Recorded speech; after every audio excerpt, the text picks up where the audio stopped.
Perkenalkan, nama saya Bernardo Samuel. Saya calon guru penggerak angkatan 10 dari instansi SMA Fransiskus Xaverius Ruteng. Pada kesempatan ini saya akan memaparkan demonstrasi kontekstual menurut Ki Hajar Dewantara. Pemaparan kontekstual ini berkaitan dengan pendidikan yang berpihak pada murid menurut Ki Hajar Dewantara.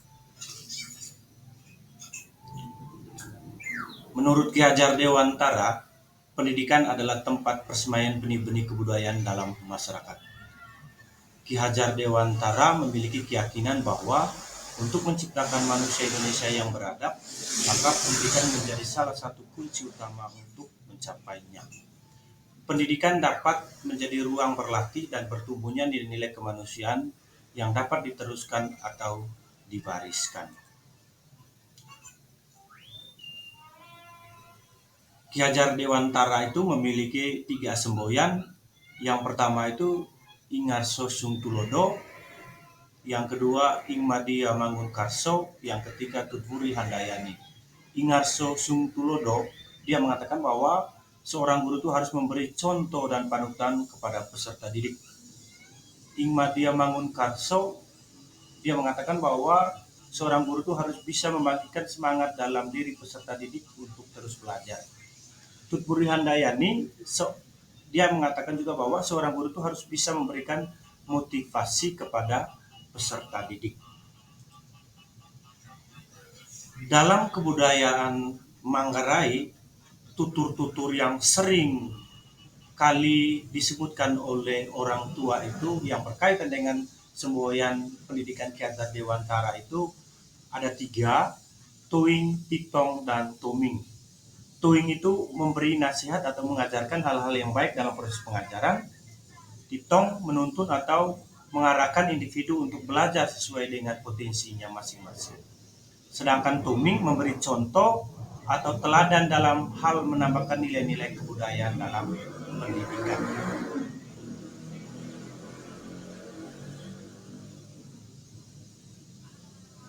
Oleh karena itu, pendidikan itu harus berpihak pada murid. Pendidikan yang berpihak pada murid itu seharusnya itu menerapkan yang pertama itu murid itu diberikan kemerdekaan dalam belajar. Yang kedua, murid itu diberikan keluasan atau kebebasan untuk mereka berpikir kreatif dan inovatif. Sedangkan yang ketiga, sebagai guru itu harus memberikan keluasan atau keterbukaan terhadap murid terhadap perkembangan zaman. Oleh karena itu, berdasarkan tugas yang sudah diberikan oleh fasilitator berkaitan dengan pembelajaran berpihak pada murid di SMA Fransiskus Xaverius Ruteng, terutama berkaitan dengan pembelajaran pada murid itu, yang pertama itu kami mengadakan kegiatan atau ada kegiatan ekstrakurikuler peminatan, yaitu salah satunya itu adalah komunitas pencinta alam Xaverian. Komunitas pencinta alam Xaverian ini sudah banyak melakukan kegiatan-kegiatan yang pada intinya adalah betul-betul menanamkan nilai karakter pada peserta didik yang berkaitan dengan nilai-nilai tanggung jawab, gotong royong, berkebinekaan global, mandiri, kreatif, dan berpikir kritis dalam menjalankan suatu kegiatan. Yang kedua, di sekolah kami juga di SMA Fransiskus Xaverius Ruteng itu ada suatu komunitas literasi namanya Kampiun, Komunitas Pemuda Pecinta Literasi Xaverian. Peserta didik diberikan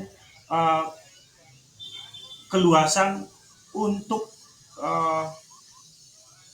membuat suatu narasi ataupun majalah ataupun suatu cerita ataupun hal-hal yang lain yang membuat peserta didik itu leluasa atau yang membuat peserta didik itu merdeka dalam belajarnya. Seperti salah satunya adalah diterbitkannya itu buku yang berkaitan dengan Kampiun itu sendiri. Yang ketiga, dalam kegiatan proses pembelajaran di sekolah kami, terutama berkaitan dengan mata pelajaran geografi, beberapa inovasi yang saya sudah lakukan itu adalah, yang pertama itu adalah mengakomodir atau mengintegrasikan aplikasi pijar dalam proses pembelajaran itu, berkaitan dengan penugasan, berkaitan dengan mengerjakan kuis, asesmen formatif, asesmen sumatif, dan yang lainnya. Yang berikutnya adalah peserta didik diberikan kemerdekaan untuk mengikuti seminar yang berkaitan dengan materi-materi geografi. Misalnya salah satu contoh dalam berkaitan dengan mitigasi bencana alam. Yang berikutnya adalah dalam proses pembelajaran menggunakan metode-metode pembelajaran yang interaktif, terus membuat simulasi berkaitan dengan itu. Yang berikutnya adalah setiap kali proses pembelajaran selesai itu saya selalu menugaskan murid itu mengerjakan aksi nyata berkaitan dengan kegiatan-kegiatannya. Ini contoh aksi nyata berkaitan dengan ketika saya menggunakan metode karya wisata.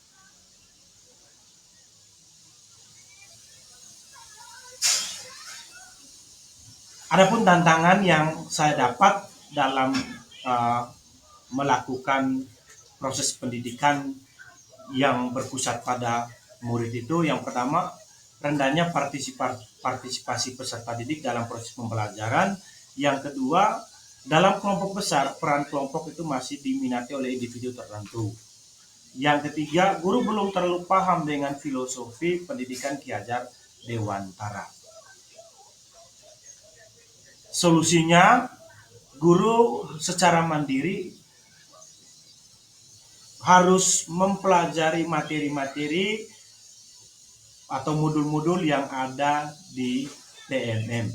Guru menerapkan metode pembelajaran yang sesuai dengan karakteristik peserta didik sehingga dapat tercapai pembelajaran yang berdiferensiasi.